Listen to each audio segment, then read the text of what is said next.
Assalamualaikum warahmatullahi wabarakatuh dan salam sejahtera kepada murid-murid tingkatan 1 SMK Bandar Bukit Kehitam. Okey, pada hari ini saya Cikgu Ridwan akan meneruskan sesi PDPR kita, iaitu masih lagi dalam bab 1 Matematik tingkatan 1 mendarab dan membahagi integer. Okey, untuk topik ini kita akan fokus kepada beberapa bahagian, iaitu mendarab dan membahagi. Mendarab dan membahagi integer menggunakan pelbagai kaedah, seterusnya membuat generalisasi tentang pendaraban dan pembahagian integer. Okey, untuk topik ni kita kena faham konsep yang saya tunjuk ni, gambar rajah yang saya tunjuk ni, iaitu melibatkan hasil darab, apa yang nak buat, melibatkan hasil bahagi, apa yang kita perlu buat, dan bila bertemu positif dan negatif ni. Okey, teruskan dengan yang pertama. Okey, yang pertama ni kita tengok contoh nombor 6, nilaikan setiap yang berikut. Negatif 5 darab dengan negatif 4. Okey, di situ pendaraban. Pendaraban kita kena fokus kepada yang bertanda hasil darab ni lah. Okey, darab ni yang sudah negatif 5 negatif 4, yang negatif dengan negatif. Maksudnya dia akan dapat jawapan dia positif lah. Okey, dan seterusnya sama dengan ni. Negatif 6, positif 4. Negatif dan positif, kita akan dapat negatif. Okey, kita tengok jawapannya yang ada dalam muka teks kamu. Okey, jawapan yang pertama, dia akan dapat positif 20, di mana kita akan gunakan kaedah yang samalah. Negatif, negatif dia letak dulu positif dan buat kurungan 5 darab dengan 4. Jadi kita akan dapat 20 dan seterusnya lah. Bahagi pun sama, iaitu 6 bahagi dengan negatif 2. Ini positif bahagi dengan negatif. Positif bahagi dengan negatif. Ni sini positif bahagi dengan negatif, kita akan dapat negatif lah. Di jawapan dia akan dapat negatif 3. Okey, ini untuk soalan yang ada dalam buku teks. Kita teruskan dengan latih diri 1.2b. Okey, untuk latih diri 1.2b ni kita tengok yang pertama. Okey, untuk yang pertama ni kita tengok A. A itu iaitu negatif 6 darab dengan negatif 3. Okey, di sini kita tengok sama dengan macam biasa kita buat tulis negatif dengan negatif, kita akan dapat positif. Jadi buat kurungan 6 darab dengan 3, kita akan dapat 18. Jadi 18 ni apa dia? Positif lah. Nak tulis tak apa, tak mau tulis pun tidak ada masalah kalau nombor positif. Okey, seterusnya kita tengok yang kedua, iaitu B lah. Negatif 7. Okey, darab dengan 2. Okey, di sini kita tengok satu nombor negatif, satu nombor positif. Okey, jadi kita macam biasa sama dengan bila negatif dan positif, kita akan dapat negatif. Jadi kurungan 7 darab dengan 2. Jadi kita akan dapat negatif 14. Okey, seterusnya soalan yang C. Okey, 4 darab dengan negatif 8.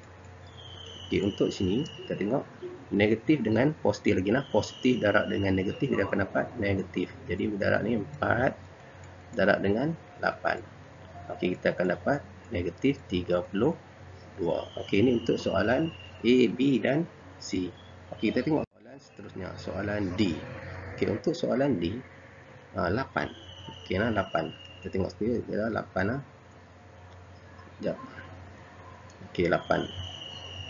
8 darab negatif 6.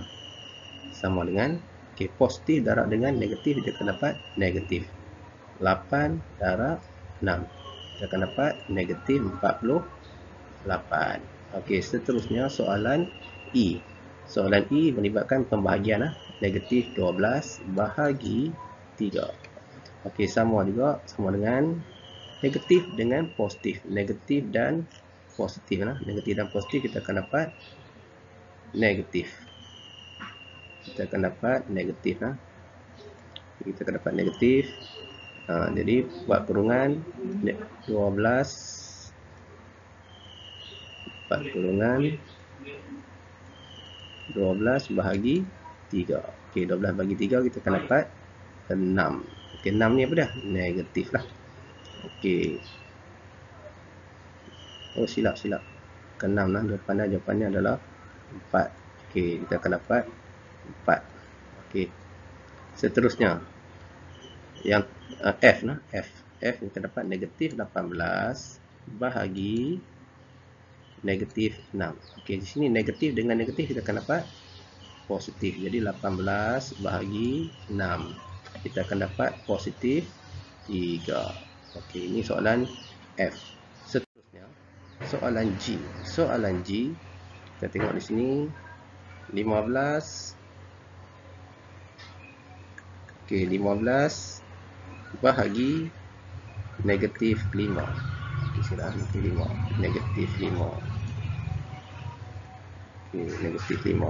Okay, jadi sama dengan negatif dan positif. Kita akan dapat negatif. Okay, jadi 15 bahagi 5. Kita akan dapat negatif 3.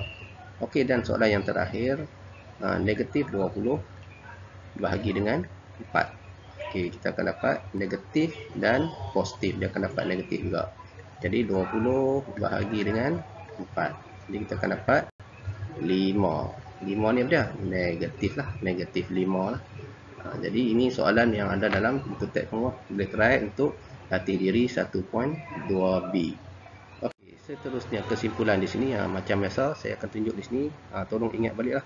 Dalam matematik melibatkan integer negatif dan positif ni, dia mesti melibatkan dua benda ni lah.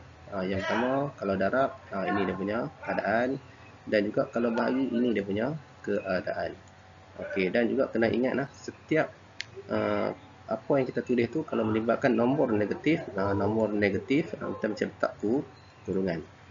Supaya membezakan antara nombor positif dan nombor negatif. Contoh 5 positif 5, okey, bahagi 3. Ni positif dan positif tidak perlu letak. Tapi kalau 5 bahagi dengan negatif 3, ini kita kena letak kurungan. Okey, itu untuk kesimpulan kita pada hari ini lah. Jadi seterusnya di akhir ni saya akan macam biasalah memberikan satu soalan kuis dalam Google Form. Jadi tolong jawab sebagai untuk kehadiran sekali lah. Jadi kita boleh tengok tu kehadiran dan juga PBD kamu lah. Okey, bagi sesiapa yang ingin mendapat personal coaching lah, iaitu siapa yang perlukan Google Meet lebih lah, dia boleh mohon tapi kepada saya, kita buat untuk Google Meet masing-masing tu lah.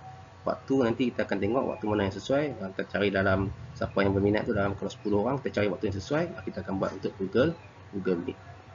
Okey, jadi sekadar itu saja untuk hari ini. Kita jumpa lagi pada kelas akan datang. Sekian, terima kasih.